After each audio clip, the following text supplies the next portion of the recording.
Bonjour et bienvenue dans ce nouvel épisode de Kiffe ton accouchement, le podcast qui dégomme les clichés sur l'accouchement.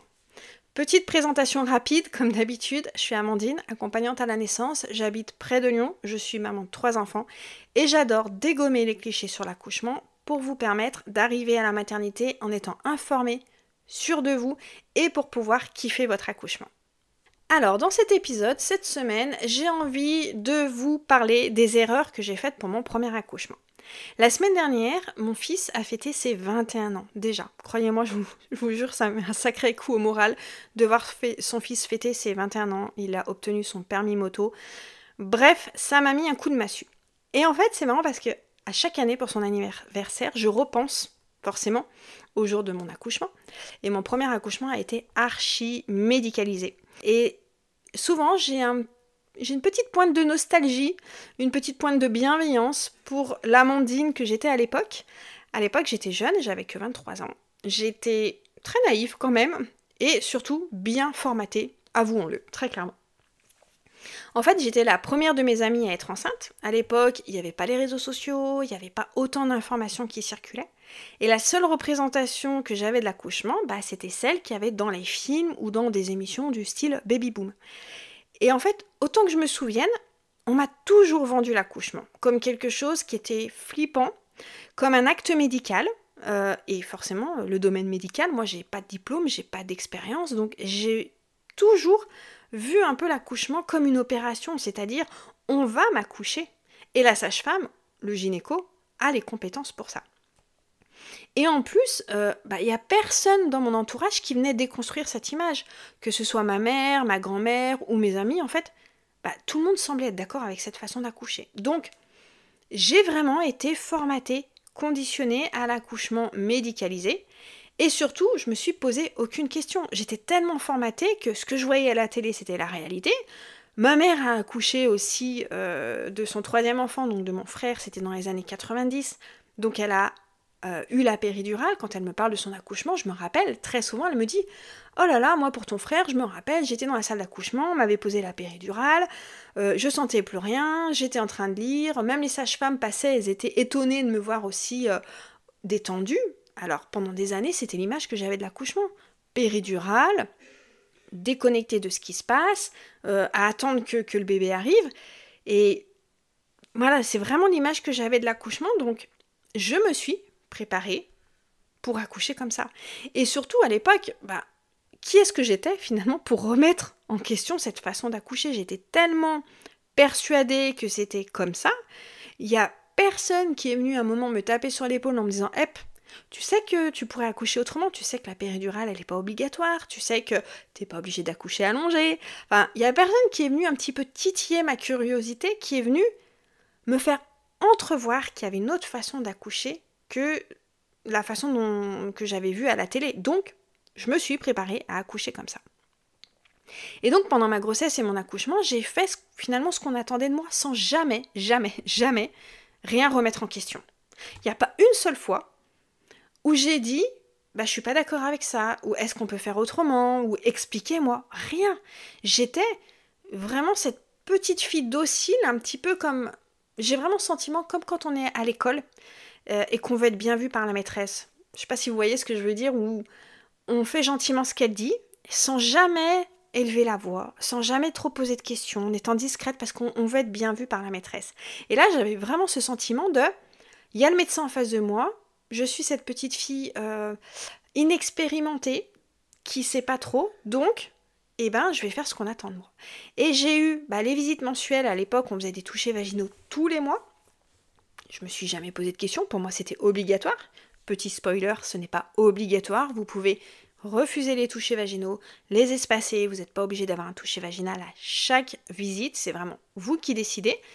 Mais moi à l'époque, chaque visite, un toucher vaginal, hop, en bonne petite fille bien docile, obéissante, j'arrivais, je baissais le pantalon, j'écartais les cuisses, hop, on me mettait un doigt dans le vagin, et j'ai jamais remis ça en question, pour moi c'était comme ça que ça se passait.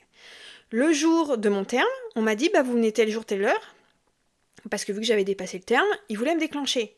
Ça non plus, j'ai jamais remis en question. Je me suis dit, je dois accoucher. À l'époque, je devais accoucher, je crois, parce que j'ai dépassé le terme. Je devais accoucher le 24 août. bah pour moi le bébé devait sortir le 24 août. S'il sortait pas le 24, effectivement, il fallait qu'on me déclenche. Le médecin savait mieux que moi. Je savais pas que je pouvais attendre, je savais pas que c'était pas anormal qu'un bébé dépasse le terme. Donc, enfin voilà, quand je vous dis que j'étais vraiment docile, naïve, un peu concon, c'est pas qu'une façon de parler. Bref, j'ai posé 0 question. Le jour de mon accouchement, on m'a dit, vous arrivez, vous vous allongez, vous n'avez pas le droit de boire, vous prenez la péridurale et vous poussez quand on vous le dit. Bah ouais, ok, c'est comme ça que j'ai été éduquée à accoucher. Donc j'ai rien remis en question. J'ai vraiment été cette petite fille gentille, sage, docile, obéissante, qui faisait exactement ce qu'on lui demandait, sans jamais remettre en question. Et souvent je me dis, mais pourquoi ? Aujourd'hui je sais que j'ai pas ce tempérament à me laisser faire, j'ai pas ce tempérament à accepter sans poser de questions. Au contraire, j'ai même ce tempérament à aller à contre-courant.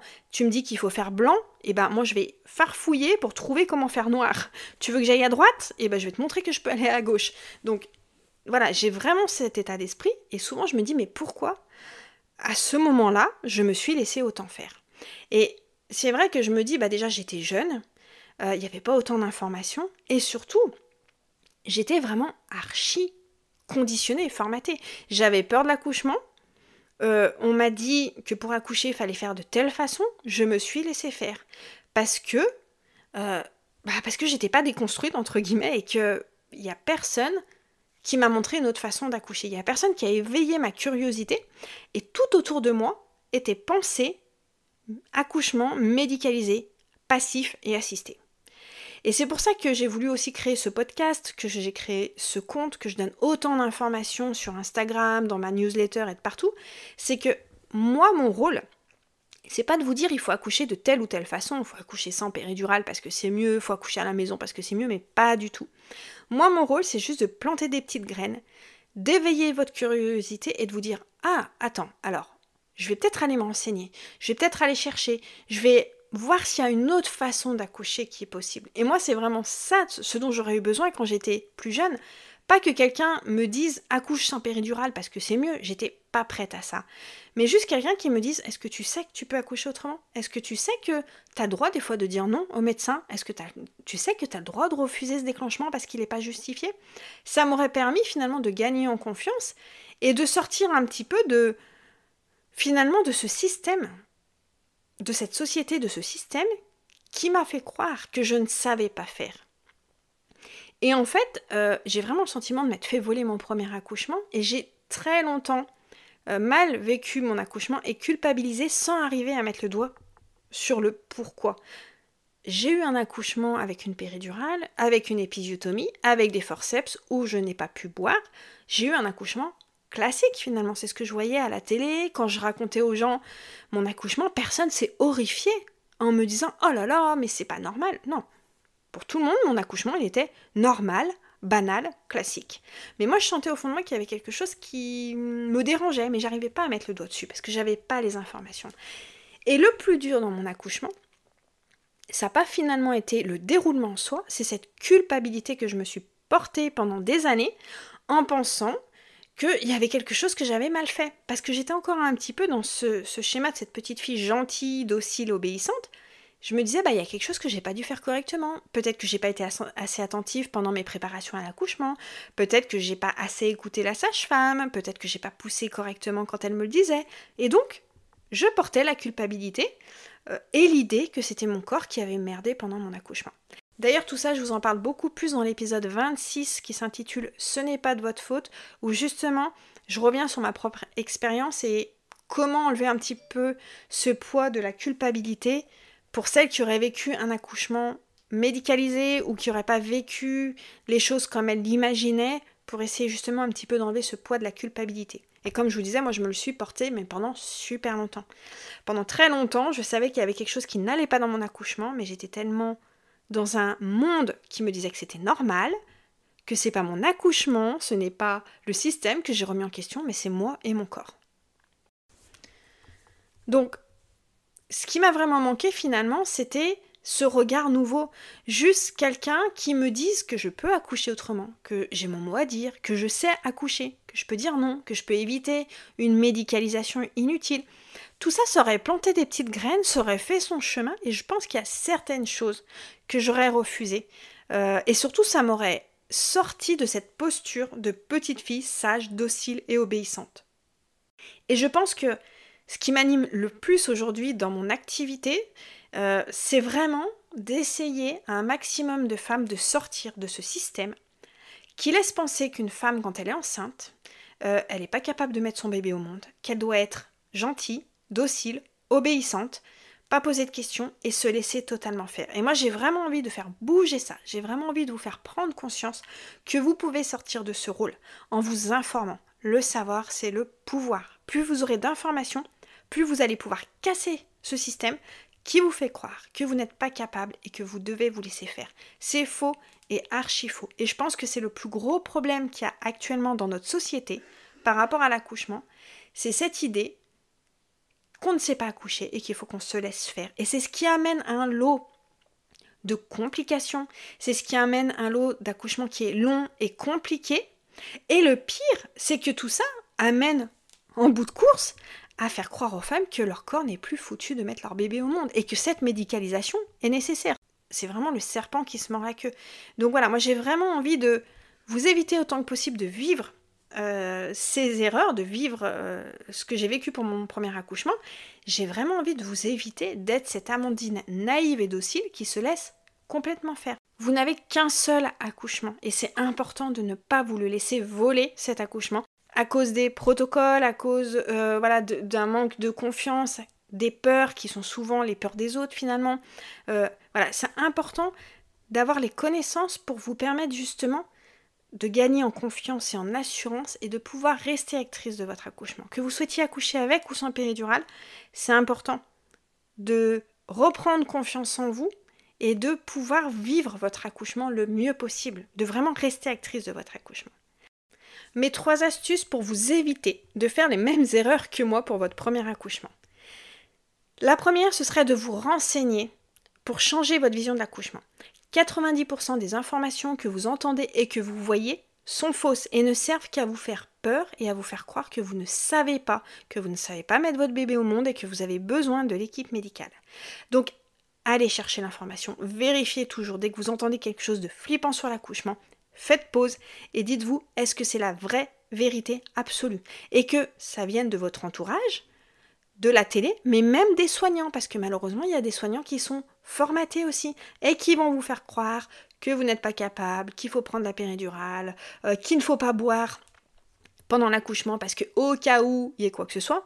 D'ailleurs, je vous en parle de cette interdiction de boire, de vous montrer à quel point elle est inutile, dépassée et complètement délétère dans mon épisode 24. Donc, allez chercher l'information, c'est vraiment hyper important. Et dans mon programme vidéo Kiffe ton accouchement, qui est adapté pour un accouchement avec ou sans péridurale, je vous partage vraiment toutes les informations pour que vous ayez toutes les cartes en main pour négocier, ne pas vous laisser influencer, pour oser poser des questions, refuser certaines choses, vraiment changer votre posture et gagner en confiance pour rester actrice de votre accouchement. Ma deuxième astuce, c'est donc de gagner en confiance. Plus vous serez rassuré sur vos capacités, sur votre corps, sur le fait que votre corps est capable de mettre votre bébé au monde, plus vous aurez confiance en vous et moins vous vous laisserez influencer par la peur des autres. Quand on sait comment fonctionne notre corps, quand on sait qu'on est capable de faire quelque chose, on est moins sujette à l'influence des personnes extérieures. Et toujours garder à l'esprit que les personnes vous partagent leurs propres peurs, leurs propres expériences et leurs propres croyances. Et que ce n'est pas la vérité. C'est valable aussi pour les soignants, comme je vous disais. Dans mon épisode 29, Ne crois pas l'anesthésiste, je vous parle justement de ce biais cognitif par rapport à nos expériences, à notre vision, qui fait que même un soignant peut te partager ses propres croyances et ses peurs et que ça peut t'influencer. D'où l'importance de bien vous protéger, de bien vous entourer des bonnes personnes pour ne pas vous laisser influencer et surtout pour ne pas que ça vienne grignoter votre confiance en vous. C'est ce que vous avez de plus précieux, la confiance en vous. Accoucher, c'est pas se préparer physiquement, c'est se préparer mentalement. Plus vous aurez confiance en vous, plus vous aurez les cartes en main pour que votre accouchement se passe bien le jour J et surtout pour ne pas être pris dans ce système qui vous dit allongez-vous, écartez les cuisses, poussez quand on vous le dit. vous allez vraiment pouvoir sortir de ça. Et la dernière chose, c'est vraiment de vous entourer des bonnes personnes. Parce que être entouré de personnes qui pensent qu'accoucher allongé avec une péridurale et sans boire, c'est la normalité, ça va pas vous aider à accoucher autrement, à faire autrement. Donc, d'être entouré de personnes qui savent que c'est possible d'accoucher autrement, que c'est possible de retarder la péridurale, que c'est possible d'accoucher sans péridurale, ça va encore une fois nourrir votre confiance et vous montrer que c'est possible. Et comme je vous disais en introduction, c'est tout le cœur de mon accompagnement de la team où vous êtes entouré de femmes qui ont cette vision et surtout qui veulent vraiment se dire que c'est possible d'accoucher sans péridurale. Donc dans la team, vous allez trouver les connaissances, la confiance. Si à un moment vous avez un doute ou quelqu'un qui vient un petit peu ébranler votre confiance, vous savez que dans la team, vous allez pouvoir puiser cette confiance, ce soutien pour rester focus sur votre accouchement. Et dans la team, vous avez mon programme vidéo avec toutes les informations, des lives tous les mois pour aborder plein de sujets et me poser vos questions. Et vous avez aussi 2 coachings de groupe où vous allez pouvoir échanger avec les autres mamans, poser vos questions, me poser aussi toutes vos questions et vraiment repartir boosté et gonflé à bloc pour votre accouchement sans péridurale. Et le plus de la team, c'est que vous restez en lien, même en postnatal. Et ça, franchement, c'est vraiment chouette d'avoir un espace bienveillant où vous allez pouvoir vous sentir, encore une fois, protégé des critiques, des idées des autres, parce qu'en postnatal, il y aurait également sacrément à dire. Donc voilà, dans cet épisode, j'avais vraiment envie de vous éviter autant que possible de vivre un premier accouchement comme j'ai vécu mon premier accouchement, parce que je sais très clairement que moi, j'ai coché toutes les cases de l'accouchement médicalisé, passif, assisté. Je suis arrivée, j'étais stressée, péridurale trop dosée, interdiction de boire, allongée, j'avais des néons dans la figure, j'avais plein de peur, mon conjoint n'était pas du tout prêt non plus, enfin voilà. J'étais un bon petit produit formaté de l'accouchement médicalisé. Et j'ai vraiment envie autant que possible de vous éviter tout ça. Et donc si je devais résumer, reprendre le pouvoir sur votre accouchement, ça passe par les connaissances. Plus vous aurez d'informations, plus vous vous rendrez compte que vous savez faire. Par la confiance, plus vous aurez confiance en vous et moins vous vous ferez influencer par les autres. Le confort aussi, c'est important aussi de savoir ce qui peut faciliter votre accouchement, que les salles d'accouchement ont un rôle sur le déroulement de votre accouchement. Donc que vous avez des choses à faire le jour de votre accouchement pour créer un espace dans lequel vous vous sentez bien, vous sécrétez d'ocytocine, vous lâchez prise, vous gérez vos contractions. Et le soutien, hyper important. On ne peut pas porter à bout de bras toute seule un projet d'accoucher sans péridurale quand autour de nous, il n'y a que des personnes qui nous disent que c'est pas possible. Et dans ce cas-là, rejoignez la team si vous voulez vraiment être entouré et être sûr que votre projet sera entre de bonnes mains. Comme d'habitude, j'espère que cet épisode vous a plu. Si c'est le cas, n'hésitez pas à me mettre une note sur la plateforme d'écoute, un petit commentaire. Ça permet de montrer à la planète podcast que le podcast Kiffe ton accouchement mérite d'être écouté et ça permettra à plein de femmes de pouvoir avoir accès à cette information. Comme d'habitude, si vous avez la moindre question, vous me contactez sur Instagram et je vous dis à la semaine prochaine pour un nouvel épisode de Kiffe ton accouchement.